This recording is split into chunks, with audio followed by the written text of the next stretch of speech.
Hello everyone, सभी का स्वागत है वीडियो में। आज मैं बात करने वाला हूँ बजट की। बजट 2025-26 जो कि 1 फरवरी को वित्त मंत्री निर्मला सीतारमण द्वारा पेश किया गया है, उसके बारे में पूरी डिटेल से बात करने वाला हूँ। अंत तक वीडियो में बने रहे। जो मेन इम्पोर्टेंट चीज़ें बजट में पेश की गई है वो सभी की बातें बताने वाला हूँ, तो अंत तक बने रहे। ठीक है, तो अभी बात शुरू करते हैं बजट के बारे में।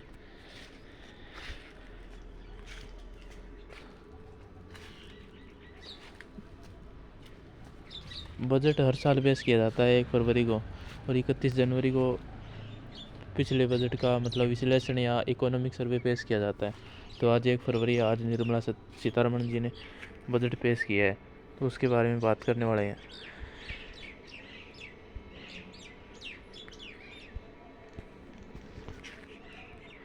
तो अभी बजट का पूरा डिटेल से देखने वाले हैं हम।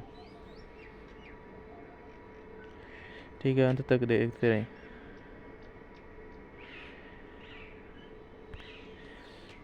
सबसे पहले बात करते हैं 2024-25 बजट के आंकड़ों को देख लेते हैं एक बार।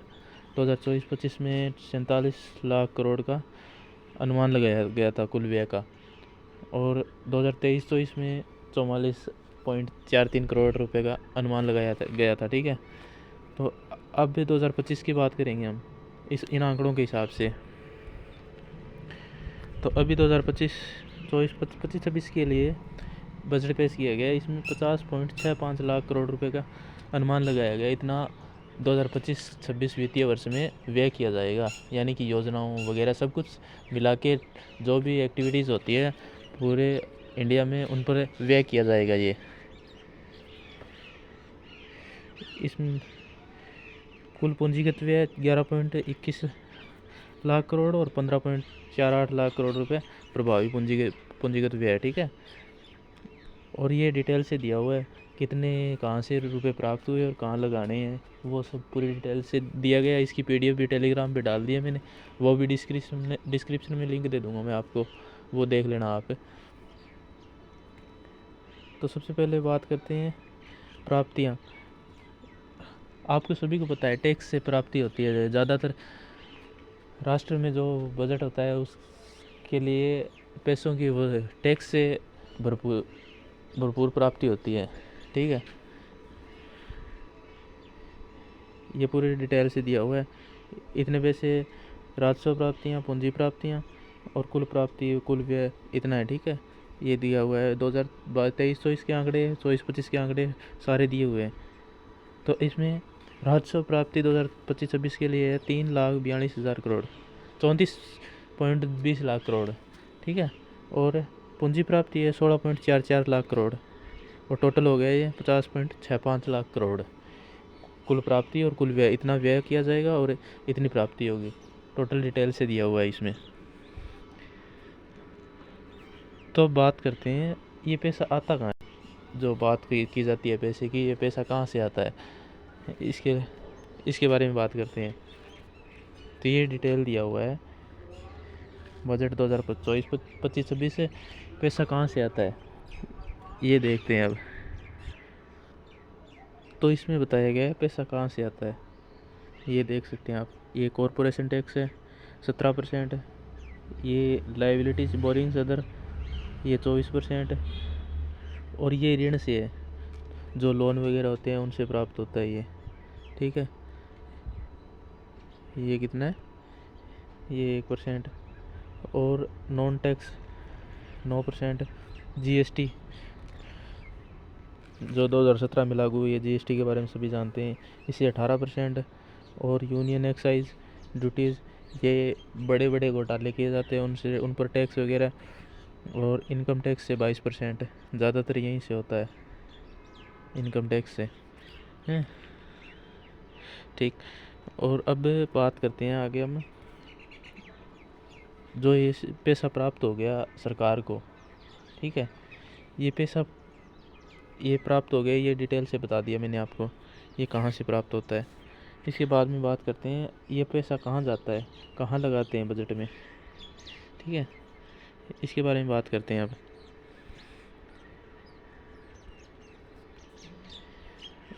तो इसमें ये चार्ट दिया हुआ है पैसा कहाँ लगता है, 2025-26 में किन किन योजनाओं पर कितना पैसा खर्च हो गया, ये इस चार्ट में दिया हुआ है। ये देख लो आप। इसमें स्कीम है, सेंट्रल स्कीम है, जो राष्ट्र की स्कीम है ना, उनके अंदर 16% इंटरेस्ट है। लोन ब्याज चुकाने में जाएगा 20%, और सब्सिडी में 6%, डिफेंस के लिए 8%, और वित्त मंत्रालय के अंदर अंतर्गत 8% हो जाएगा। स्टेट के लिए, राज्य सरकारों के लिए, और टैक्स और ड्यूटीज़ वगैरह के लिए 22% ये हो गया। और पेंशन में 4% हो गया। अदर खर्च हो गए 8%, और सेंट्रली जो राष्ट्र की स्कीम है उनमें 8% और हो गया अलग से। ये पैसा कहाँ जाता है ये आप पूरी डिटेल से हो गया। और इसमें टैक्स के लिए बताया गया है, टैक्स का डिटेल से बताया गया है। ये चार्ट आप देख सकते हैं। ये ऐसे 2016-17 से लेके 2025-26 का पूरी डिटेल से चार्ट बनाया गया है, ग्राफ बनाया गया है। ये जीडीपी का है। 2016-17 में 5.6% जीडीपी थी, ठीक है। डायरेक्ट टैक्स, इनडायरेक्ट टैक्स और ग्रॉस टैक्स रिसिप्ट, ये बढ़त बताई गई है। तो अभी 12% तक आ गया, ठीक है। इसमें डायरेक्ट टैक्स से 7.1% है, और इनडायरेक्ट टैक्स से 4.9%। टोटल जीडीपी हो गई 12% है 2025-26 में, ये ठीक है। और अब आगे बात करते हैं इम्पोर्टेंट चीज़ की, जो कि चर्चा में बनी हुई है। वो क्या है, न्यूज़ में चल रहा है ये कि कोई इनकम टैक्स नहीं है, इनकम टैक्स हटा दिया गया है। इसका मतलब ये है कि वार्षिक आय जिसकी 12 लाख रुपए ने, मिडिल क्लास फैमिली के लिए ये बढ़िया चीज़ है। जिनकी आय 12 लाख रुपए से कम है, 12 लाख रुपए तक है, उनके लिए कोई टैक्स नहीं है। उनका टैक्स हटा दिया गया है। पहले टैक्स था, तो अब उनका टैक्स हटा दिया गया है। मिडिल क्लास फैमिली के लिए कोई टैक्स नहीं है जो 12 लाख से कम आय है जिनकी वार्षिक आय, ठीक है। ये इम्पोर्टेंट चीज़ है, ये अच्छा काम हुआ है मिडिल क्लास वालों के लिए।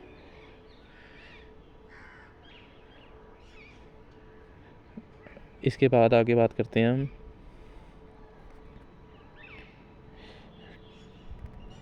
टैक्स की। जो नई स्लैब आई है, जो नए रेशियो है, नए परसेंटेज है टैक्स के, उनके बारे में बात करते हैं। पहले कितने थे और अब कितने। पहले था 3 लाख रुपए तक का कोई टैक्स नहीं था, और अब उसको बढ़ाकर 4 लाख कर दिया गया है। 4 लाख तक कोई टैक्स नहीं है। इसके बाद में 3 से 7 लाख 5%, 7 से 10 लाख 10%, ये पहले थे। और अब के आंकड़े ये हैं, 4 से 8 लाख का 5% हो गया, 8 से 12 10%, 12 से 16 15%, 20%, 25%, 30, 24 लाख से ज़्यादा है उनके लिए, सभी के लिए 30% टैक्स लगेगा। ये आंकड़े दिए हुए हैं, ये पहले के हैं जो अभी चल रहे थे, और ये अब नए हो गए, ठीक है। इसके बाद में देखते हैं हम आगे।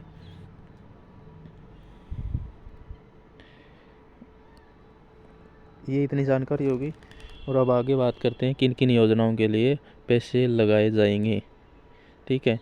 इम्पोर्टेंट कौन सी योजनाएं हैं जिनके लिए ज़्यादातर बजट में बात की गई है, जिनके लिए ज़्यादा बजट पेश किया गया है।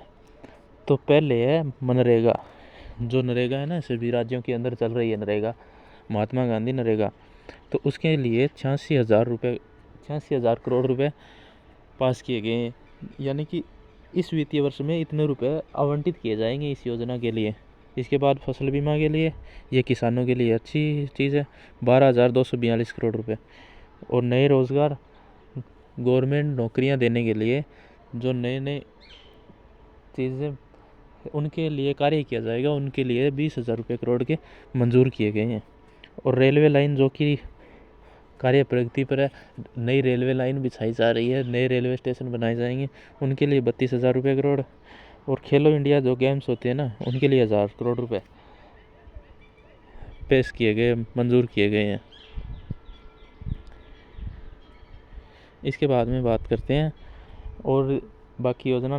कृषि योजना, कृषि विकास योजना 85 करोड़, कृषि योजना 8,000 करोड़, समग्र शिक्षा के लिए 1275 करोड़, पीएम पोषण योजना 12,500, पीएमजे ये आयुष्मान योजना है 9,406, पीएम आवास योजना 19,000, और अमृत योजना 10,000 करोड़। ये इंपॉर्टेंट योजनाओं के लिए आवंटित किए गए। सभी योजनाएं दी हुई है उसमें डिटेल से, 150 प्लस है। मैंने आपको इम्पोर्टेंट चीज़ें बताई है, ज़्यादा पूरी डिटेल से बताया है मैंने, पूरी इन्फॉर्मेशन दी है, जो जो इम्पोर्टेंट है वो आप देख सकते हैं। और इसके अलावा पूरी PDF में डाल दूंगा टेलीग्राम पर, उसका लिंक दे दूंगा डिस्क्रिप्शन में, वो टेलीग्राम ज्वाइन कर लेना, ठीक। और कोई जानकारी या कुछ पूछना हो तो कमेंट में पूछ सकते हैं। सब्सक्राइब एंड शेयर ज़रूर करें और वीडियो लाइक करें, ठीक है। बजट के बारे में इतनी जानकारी थी, ये मेन चीज़ें मैंने बता दी आपको, और आप देख सकते हैं, ये पूरी डिटेल से वीडियो देख सकते हैं आप, ठीक है। धन्यवाद।